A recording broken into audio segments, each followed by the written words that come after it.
Hello. My name is Maria Oliveira, and this is a podcast about women who work remotely and our challenges in climbing up those leadership ladders. And today I am here with one of my friends that we've met a few years ago through Movement Mujeres, which was a fellowship for BIPOC leaders in the state of Texas. And I have followed her since on Instagram, kind of a little bit like a stalker, but I promise not like that. So, Andrea, please introduce yourself. I know. Thank you, Maria, for having me today. Howdy, my name is Andrea Flores. I am a current graduate student at the University of Texas in Austin, pursuing my master's in public affairs. I also currently have a full time job at a nonprofit that focuses on voting rights, criminal justice reform, and gender justice reform. And I met, yes, Maria through Mujeres, which was the first fellowship I had ever been a part of. And it really impacted my life. And I'm really grateful to continue the friendship I have with Maria up to now, current date. And that's a little bit about me. I guess I'm from Dallas, Texas, first generation college graduate. And while I was at A&M, I was the first Latina to be senior class president in A&M history. I also founded the Latinx graduation ceremony at A&M. And after graduating from A&M, I went on to serve as planning and zoning commissioner for Dallas County. I was the youngest and only Latina on the committee, served for 2 years, and been a part of a lot of great fellowships, mentorship programs that have led me to where I am now, which is grad school. But yeah, that's a little bit about me. Thank you. Andrea, you're a rock star. I'm sitting here being like, oh my gosh, wow, if I like insane, amazing. So thank you so much. I'm so happy that you gave me the time to talk to you about some of the things we're going to dig into. So we're going to dig into some of our work challenges as people who work remotely. So I've worked remotely since 2020 and I love working remotely. Like I love working from home, not setting my own hours. Obviously I work specific hours, but just like whenever I want to get a coffee, I get a coffee. Whenever I want to get a snack, I get a snack. So those things are really important to me. But there is also some challenges which we're going to dig into in the podcast. Okay, first question. Could you share some thoughts on how working remotely has influenced your career progression? Yes. Well, I've been at my current full time job for a little over 3.5 years now, and I graduated from A&M, my undergraduate degree, 4 years ago. So I've only ever known working remotely because shortly after I graduated from A&M, the pandemic happened. Less than a year after, and my current job is the only full-time job I've ever had in my career. So that's kind of all I've ever known. And I've really gotten used to like the flexibility of it all. And I've been able to grow through my current job. I feel like through the last 3.5 years I've been there, I feel valued there. And so it's kind of all I've ever known. But yeah, I guess going back to your question in regards to, did you say like how has it played a role in my life? Or Yeah, how has it influenced like how you see your career? yeah, I guess just to end on that note is it led me to where I'm at now, which is grad school, which public affairs. It really correlates with my work at the nonprofit sector of passing policy on the local level. I was able to recently pass jail-based voting in Dallas County. It's like the fifth fifth county in the whole country to implement jail-based voting, and this was a policy that I was able to pass and through like a year of coalition building, and that really helped elevate my career because now I'm in the classroom at UT Austin for public affairs where the main goal is like for us to pass policy. And like I've already done that through my full-time job, which is remote. And I can apply my experience to the classroom and show that like I've been able to pass policy, and being in that classroom, it helps me to like better strategically pass policy in the future. But my job has helped me so much to my like my career and what I want to continue doing and what I'm doing now, which is grad school. It sounds very aligned, so that's really good. Can you tell me a little bit about the policy that you passed? Because I'm not familiar. Yeah, of course. So it falls within criminal justice slash voting rights. But basically, in May of 2022, I was approached to if I had interest to start a polling location in the Dallas County Jail for inmates to vote. And this was something new to me. I didn't know that inmates couldn't vote in the jail, but that is the case. That in jail, which is separate from prison, jail, majority of the people that are sitting in jail are waiting pre-trial, which means that they're waiting for their case to be heard in front of a judge. So they're literally just waiting in jail. They have the right to vote still, and they're just waiting for a judge to hear their case to see if they're guilty or not. So they haven't been convicted of a crime, haven't been accused guilty or not.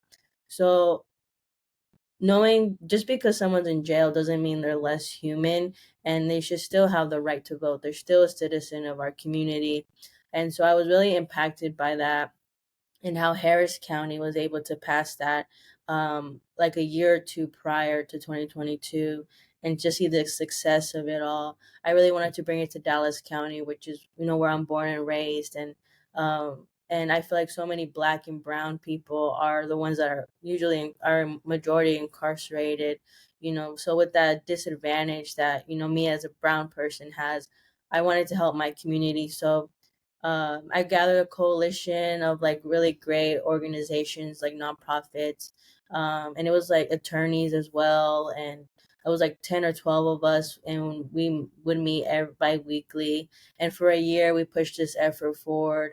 We would speak to the sheriff's department. We spoke with the county judge, with Dallas Commissioner's Court, with everyone we needed to vote to pass on it, the elections administrator, and a year after, so May 2023, which shortly happened, not too like a couple months ago, we got it passed, and it was really difficult, but I'm really happy we were able to get it passed. And in May, Dallas County inmates that were incarcerated in the jail were able to cast their ballot for the May election. And so it was a huge accomplishment knowing we're the fifth county in the whole United States to implement jail based voting, the second in the state, Harris County being first.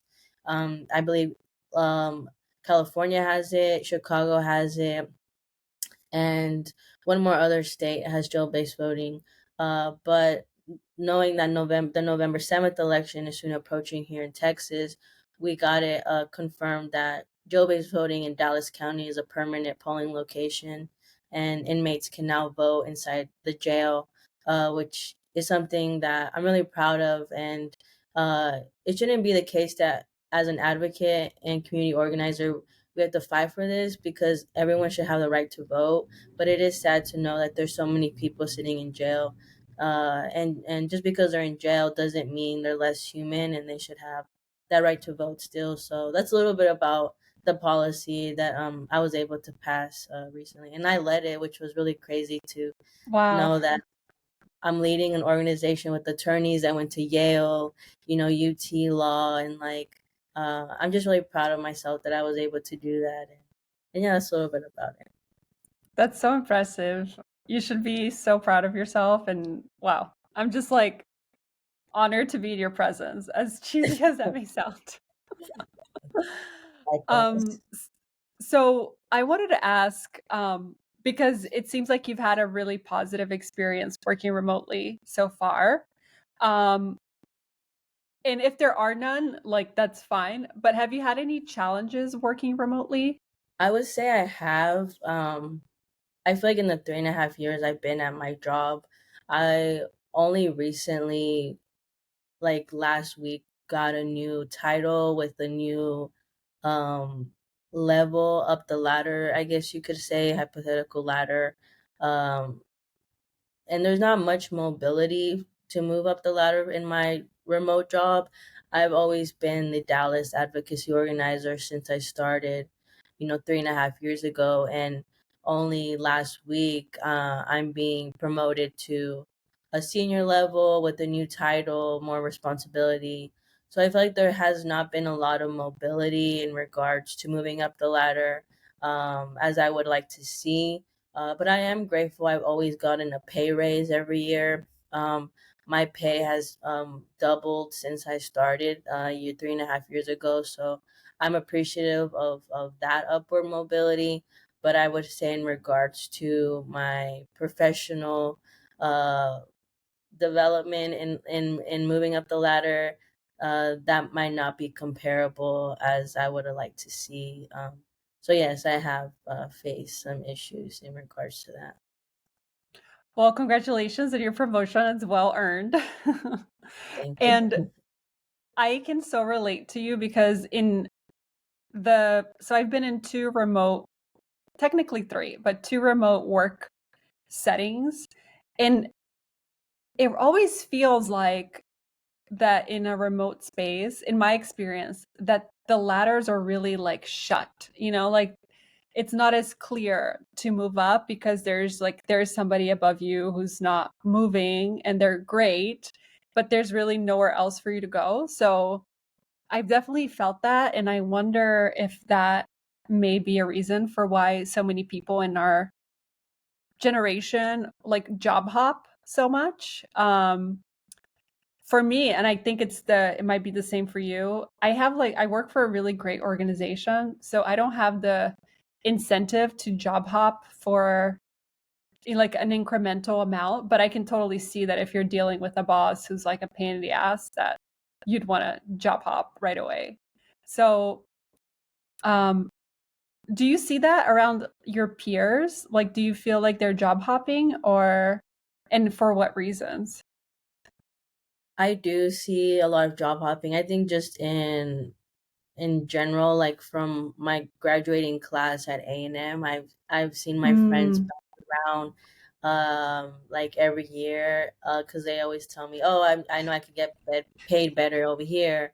So I do see that like on the outskirts of mm, like community at A&M. And then I feel like in the nonprofit world as well, I do see people leave very often, where there's a lot of there's just a lot of shifts with new people coming in, new people coming out. And you have to build like those that trust with the new person, that relationship, working relationship. So it does take time. But I'm grateful, like my immediate team, which is like the advocacy team at my nonprofit, we've all been in our roles for like 3 years, 3+ years. So we've been able to keep that stability. But I do see on the higher up level, like managers and directors leave the nonprofit world. And I think that like overall on other nonprofits I see as well, like switching around.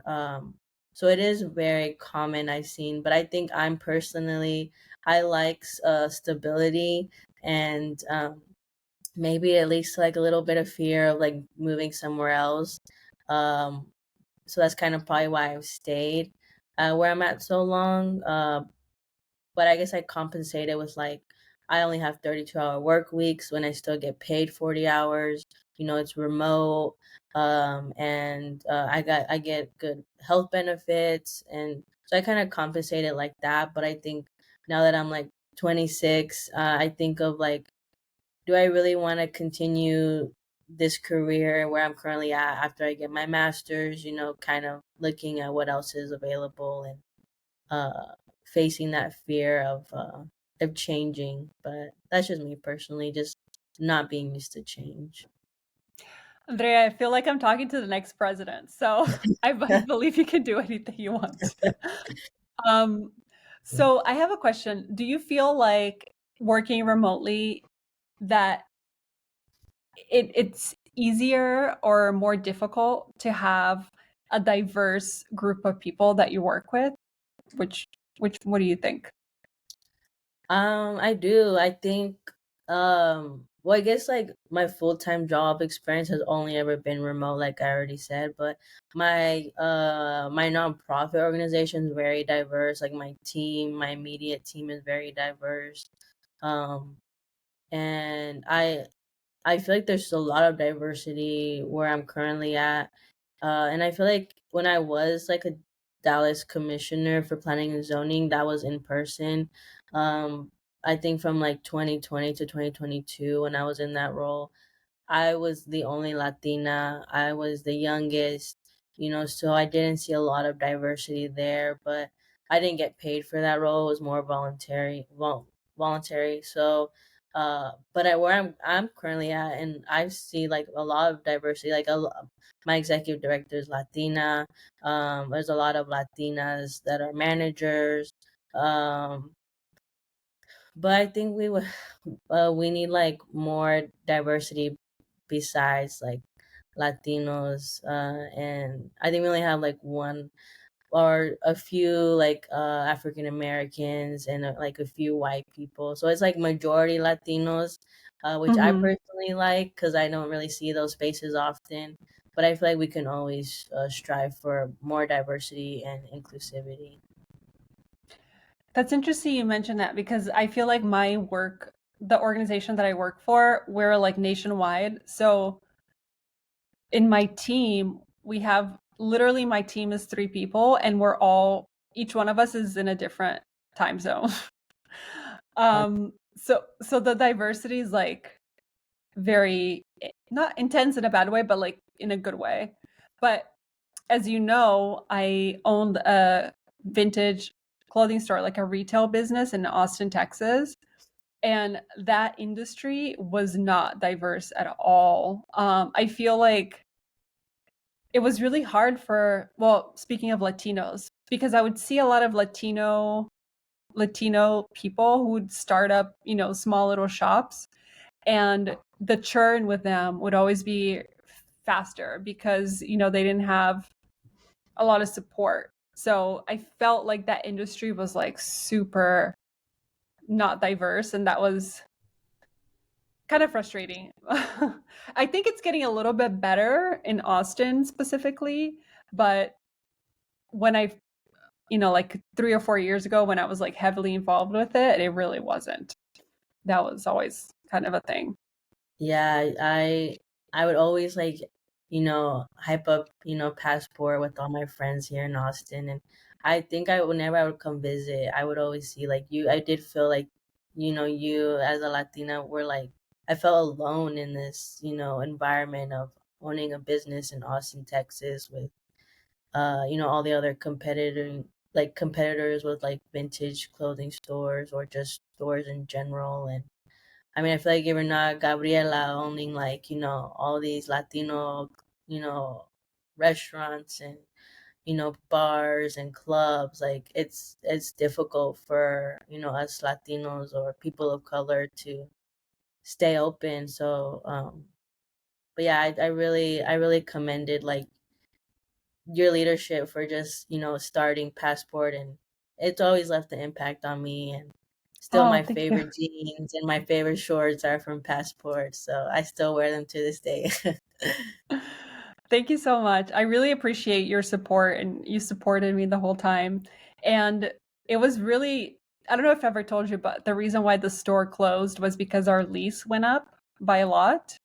And then it went up when we were going to renew it. And that was just like the straw that broke the camel's back because we had just gone through the pandemic. And during the pandemic, like we didn't want to stay open, obviously, but we had to close for 90 days and we didn't make any money and we still had to pay the rent on those days on those months that we were closed.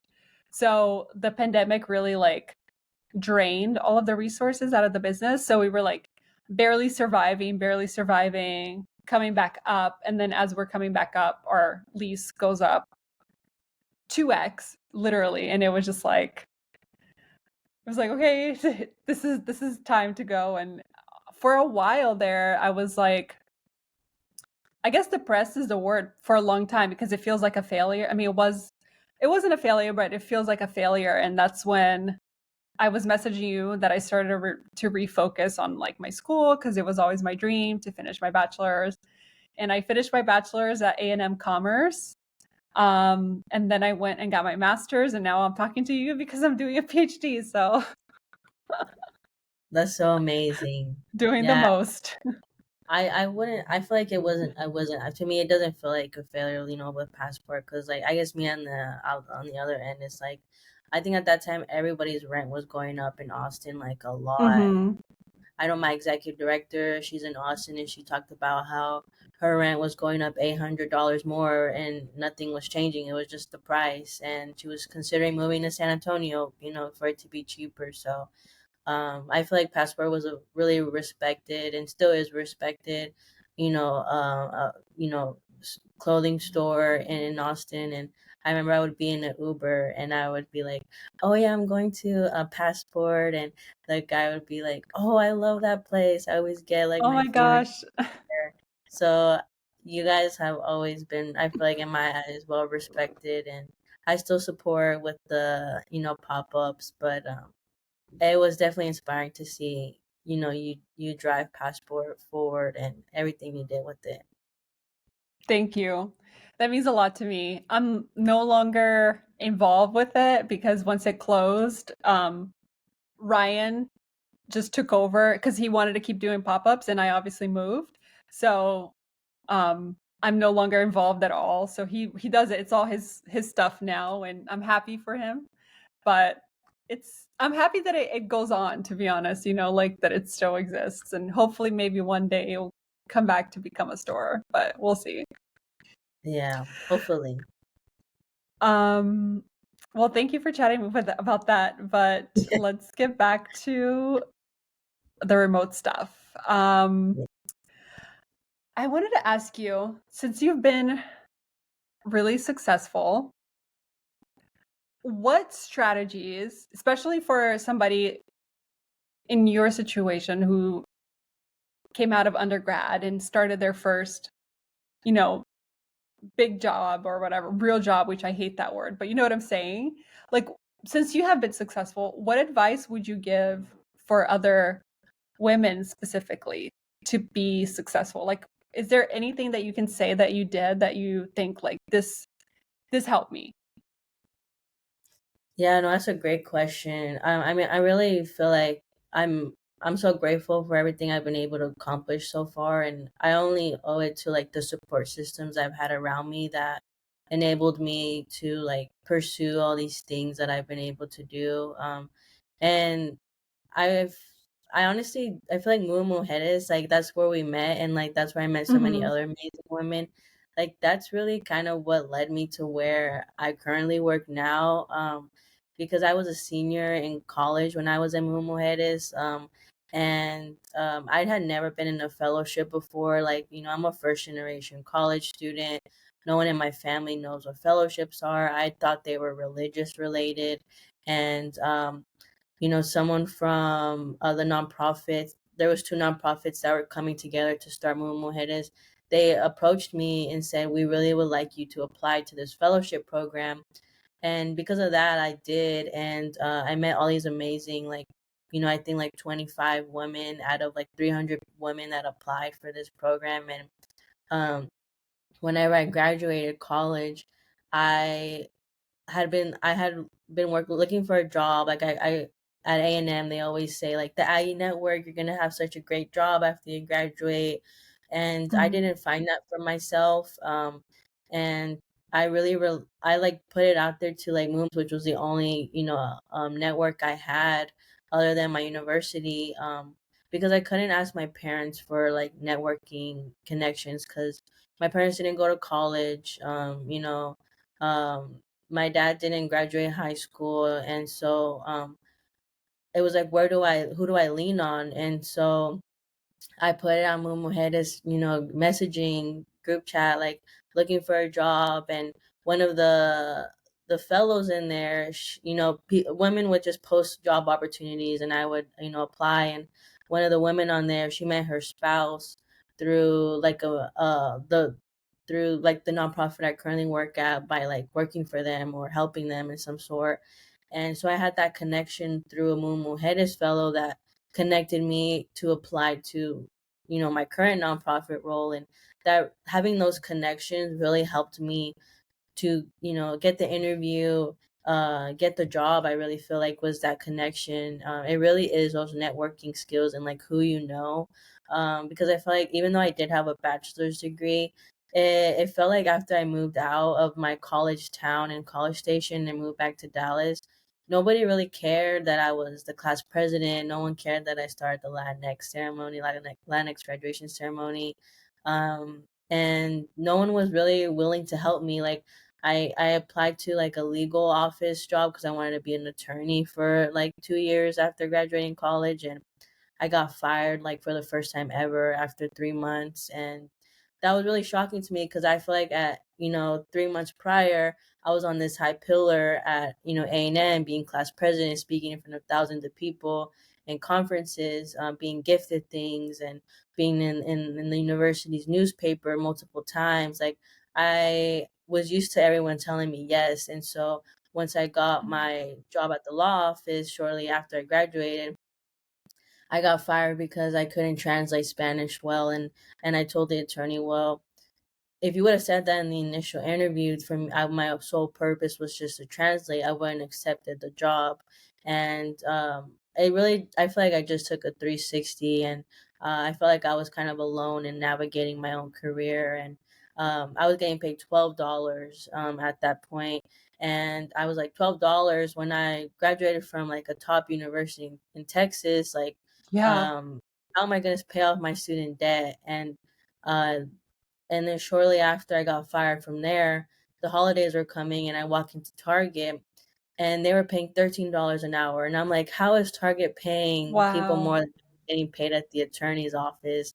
And I needed money. Like, I feel like as a Latina, I have to support my family in one way, like, help my parents, like pay, pay them back for just, their support, getting me through college. And I feel like I was failing them for not having a job. And so I applied at Target. I got that job for a couple months, and I was really at my lowest point then after graduating because I felt like I was back at ground zero. But thankfully, like Muy Mujeres, the networking opportunities I had through there really led me to like my first full time job. And maybe I was just scared because no one in like it's not common for like women in my family to have full time jobs. A lot of them just become mothers at a young age, don't even get married. They're just having all these kids. And it was kind of scary to like approach a job with like a full time salary. But I think after getting knocked down so many times, I was just like, look, I gotta like, you know, apply for these jobs and not be scared. And so thankfully, Muy Mujeres, which is where we met, and I met so many other women, has like helped me to get the job that I have now. So I really feel like it is networking that helps you like move up the ladder in regards to your career. Thank you so much for sharing that story. I didn't know that you went through all of that because I met you at your senior year of college, and that must have been really hard for you. So I'm sorry. Like I can't even imagine what you went through. So I'm so sorry to hear all of that. And No. it's funny. I relate to your story so much because my parents also, neither of them graduated high school. I attempted to go to college multiple times and it could never stick because I always worked retail and retail was always, erratic. Um, and I relate to your story too because when Passport closed, and it wasn't closing, but when the pandemic hit and I was like, okay, if I'm going to pay my staff, I need to be off the payroll. And I was looking for work. it's exactly what you said. Like nobody cared that I own my own business. Like because I didn't have a network outside of like vintage sellers, I was struggling. And then on top of that, I didn't have a degree, which you had a degree from like I would kill for like an opportunity to have the degree that you had. Like it's incredible that you're not only went to A&M, but you succeeded. You went like the heights that you reached when you were there is just like mind blowing. And that just like speaks so much to you as a person, especially because like you didn't have your parents necessarily guiding you, or I'm assuming, correct me if I'm wrong, but like helping you with your homework and stuff like that. Yeah. So it's just like a huge props to you, and that must have been so difficult. We kind of, I'm not saying it was the same at all, but we kind of had like the same like heroes arc where we were at the top of our game and then came down. So I hope that things just keep going up and up for us because we've been through enough. um, but yeah, I'm so sorry to hear that. That must have been so difficult, and it just goes to show, like, I fully agree with everything you said. It really is networking because I got my job at this incredible organization, like, by applying, and I was like one of 500 people who applied, and somehow, I squeezed through the top. But it's like, if I just had not the connections would like give me the job, but like, geez, if things were just like a little bit easier, like that would make a big impact. So that's Yeah, such an important key. for sure. Yeah, I think women helping women is like what I've seen just help me climb up my career ladder in a way. Women of color helping women of color, really, like that's kind of what been my main support to like allow me to get where I'm at now. So helping each other, climb up is definitely important, and not forgetting, the other, young women of color that are trying to, get to where you're at or climb up that ladder too. Yeah, I fully agree. Because when I think back on my career, like the people that have always believed in me were always women of color in leadership who believed in me and kind of like fostered me, um, and gave me opportunities. Yeah. So I always try to do that. No, for sure. And I feel like in my perspective, like it has to be like women who in a way have not, I wouldn't say like on the same level as you, but like have it within them to support other women. Because I feel like in the Latino community, like within my like other cousins that I have, like that didn't go to college or had kids at a young age, like they're like younger than me. Like when I was working at Target, like I if it gave them joy that I was in a way like working at Target, because they were like, oh hey Andrea, like I was embarrassed when I would see them at Target, and they'll be like, "Oh, you're here now," and in a way, I got like they didn't want me to be successful, and that kind of made me a little embarrassed. So it's like the Latino community in a way, I feel like we tear each other down Hmm. uh, when we need to uplift each other. So I really feel like you need to be in spaces with women who want to see other women win and support other women. Because I feel like in most cases, um, maybe some other women of color don't want to see you win, and you can't let that get to you. And be surround yourself with people who celebrate you, and not people who tolerate you. I love that. Thank you for sharing that.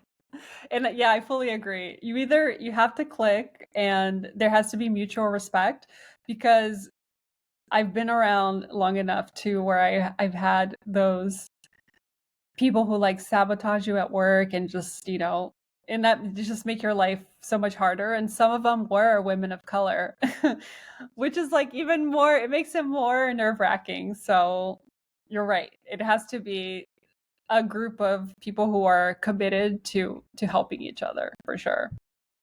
Exactly.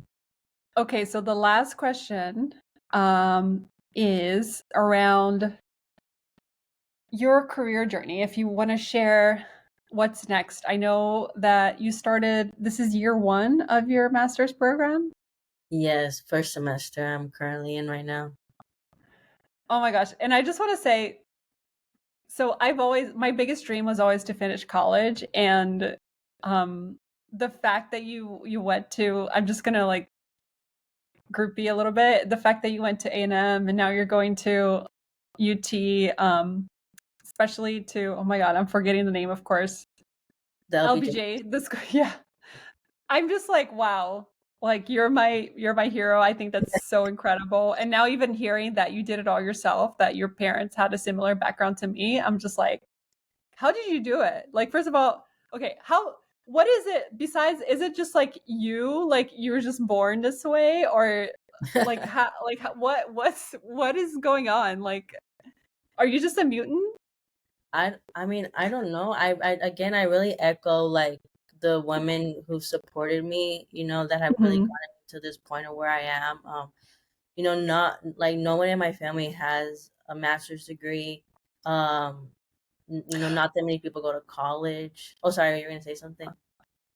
Yeah, I was gonna say, hold on, because I have a master's degree, but it's not an LBJ School of Leadership. Like, that's a whole different, like, there's master's degrees and there's master's degrees. Like, They're all important at the end of the day. No, I guess what I was gonna say is that I never thought like I would get accepted into UT personally. Like I kind of in high school, my counselors and my AP English teacher, when I told them I wanted to apply to A&M and UT and go to college at a predominantly white high school, they all three of them told me, don't bother applying. You're not gonna get in.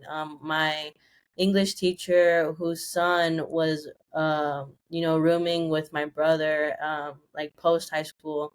I confided in her. I trusted her, and she told me she went to A&M for her undergrad, and I told her I wanted to go to A&M, and she told me maybe we should apply to SFA, which is like a low, I guess on a lower scale, and didn't really like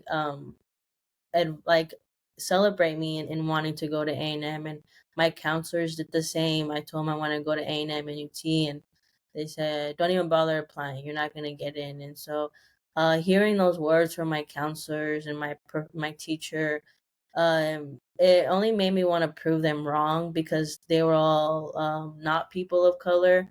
And I didn't let it get to me. If anything, I wanted to prove them wrong. And I think that's kind of what gave me the drive to get into A&M. And I think for my master's degree, for so long I wanted to get into law school, which is another, discussion of how it's difficult for people of color to get into law school because of all the barriers we have to face financially. And Yeah, there's just so many barriers for people of color to get into law school. So I had some friends, Latinas, who went through the LBJ school, and I met one of them through Mujeres. She like spoke at one of our gatherings in San Antonio. She went to like Stanford for undergrad, and then she went to LBJ for her master's. And I kind of stayed connected to her, and seeing her going through LBJ and graduate, gave me like it felt like I could do it too. Like seeing someone that looks like Mhm. you accomplish something, it allows you to tell yourself like I could do it too. And I had another friend in the nonprofit world who applied and got in, and I met with her because she went to Texas State for undergrad, and it just like I kind of told myself like I could do it too. We're in the same like environment, like I think I could do it as well. And it took a lot of people to also like support me to apply as well. Like I was in the LBJ Women's Campaign School, where I remember. I was in the first cohort, which was in 2020 when they started it, and I was like one of the youngest. And my partner in that cohort, she was at LBJ. She was also a Latina, and she told me like, "Oh, Andrea, like you'll definitely get into LBJ. You're such a great candidate. You've done all this X, Y, and Z." And I was like, wow, like, someone who's at LBJ is saying I could get into UT. And I really needed all these elements to like give me Mhm. the confidence to apply. And it really was women of color around me that gave me that confidence to do so. And yeah, I applied. It was the only grad school I applied to, and got in. And I don't see many like Latinas in my grad program, but again, there's only like 4% of Latinas have a master's degree. So again, I really feel like it's the women of color around me who have allowed me to be where I am right now. Wow. That's such an incredible story of, you know, it just reminded me of something that I didn't really meet in person, like real life color human women that had PhDs until Movement Mujeres.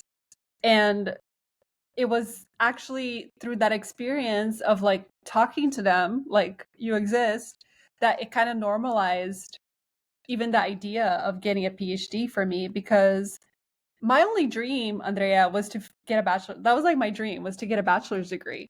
So I think that the fact that I met these women, it just like light bulbed what you're saying. That is what made it like real, like 3D that I could do it. Um, so what you said is just so important. That even it's like so powerful to just like literally have these like basic conversations with somebody who's doing something that you can aspire to do, and then you seeing that they are like a normal person and you're a normal person too. um it's funny because I don't know if you ever felt this, but in my PhD program, one of the first things that we had to read about was about imposter syndrome. And there's like a statistic behind it that I'm not recalling, but the statistic is that a lot of people when they get accepted into higher ed, either master's program or a PhD program, I think it's actually 40% of them feel like their application was approved by mistake. Um, Mhm. and that is how I felt when I got accepted into my PhD program. So it's kind of, yeah.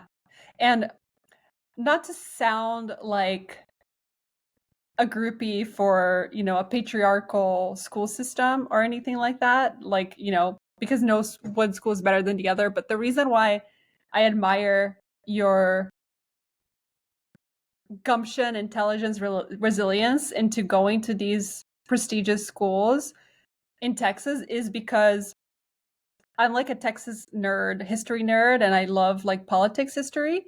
And every governor, people like everyone in power in Texas, like that's like the schools that they went to. So I think that's why I'm like so hyped about you going there because like to me, and not projecting anything on you that anything you want to do, but I just like to me it just like means like okay, like we're breeding leadership, by you just like going to these schools. So that's how I see it. But yeah, so now I want to ask officially, what's next for you? Like, what would you want to share that? Like, what's your next path? What's your big dream for your career? Yeah, I mean, my current focus right now is just, my master's degree. For the next 2 years. I've always wanted to live in Austin, and while I do love Dallas, that's my hometown, and I've been able to, I guess, grow on like the government aspect of it with leadership in Dallas. I felt that I'm still young. I'm still in my 20s, and I want to enjoy that youthfulness of it. I think the pandemic just took so much of my 20s away, where I felt like Mhm. uh, Austin provided like so many opportunities for uh, to be social and make connections with other people my age. So yeah, I feel like I feel like I wanted this for so long to be at LBJ, UT, get my master's degree. So I'm really trying to enjoy where I'm at right now, and appreciate it because it's going by fast. And I'm even probably considering getting a second master's just to like enjoy it a little longer, but we'll Yeah. see. I'm still considering it. But yeah, I think from the friends I know that have graduated from this program, like some have gone to work for like the federal government, some work for like the city of Austin. Um, I feel like I've always kind of wanted to run for office, and I feel like I've been in all these women campaign schools, like the UT Women's Campaign School. I've been in the Yale campaign school, and so I really feel like I have all all the resources I need to run a campaign. So I think it's just getting over that fear of like actually doing it, and I really feel like we need more young people of color just to run for office. And so that's something I would like to do. But I feel like you just need a lot of, you need a campaign for a lot of money as well. So I just think about like what will be the back end of like my financial support. So my goal, my dream is to like kind of move up that political ladder and hopefully be like a state representative, and move up the ladder maybe to like a federal level, like AOC, her representing the Bronx, and just kind of move up that political ladder is something I ideally would like to do. But yeah, I guess I'm in grad school right now to figure out what my interests are, and maybe what I could do to like financially support myself before running a campaign. Well, you got my vote forever. Um, Thank and what about and not to put more school on you, but what about law school? Have you decided against that? No, it's still a dream of mine. But I would like to stay in Texas, and I know there's some law schools where you don't have to submit an LSAT, and there's discussion of not needing an LSAT. In the potential near future, like in all law schools, but Mm. um I had applied to like all these Ivy League law schools, and I really thought, I had it. My mentor was at Columbia Law School and helped me, build my application. And I think it just goes to show, like, for people of color, it's just difficult. And it was during the pandemic time.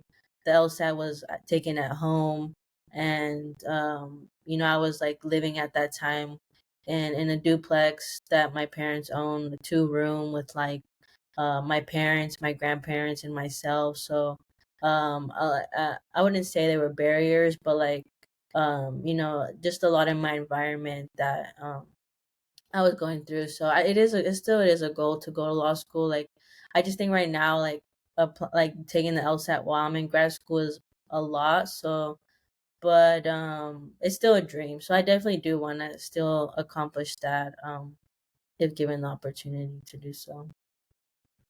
Well, I pray that you achieve all of your dreams. I'm so excited for you. Thank you for sharing and being so open, and you inspired me so much with this conversation. I'm like, you gave me you gave me the because with schoolwork in a rigorous program, it's just like it can be a lot. It can kind of beat you down a little bit, which I think that's the goal. So I've been a little beat down with my schoolwork, and your interview just like revived me from the dead. So I'm super excited to you did. You gave me life.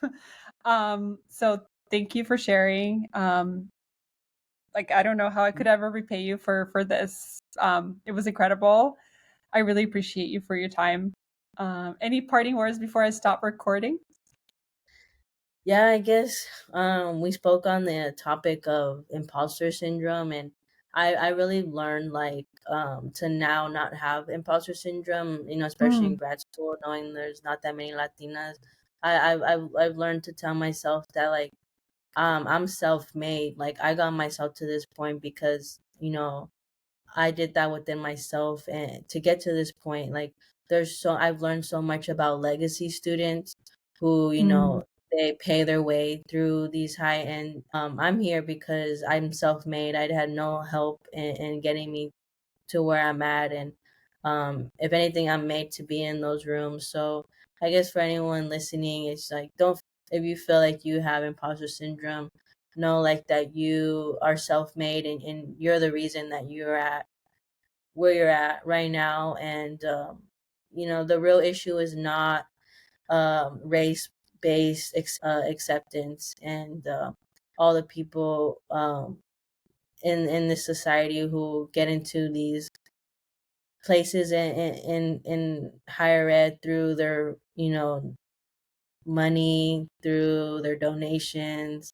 You know, that's what's made it easier for them. And, you did this because you worked hard for it and you deserve to be in that room. I'm gonna play that for myself every morning.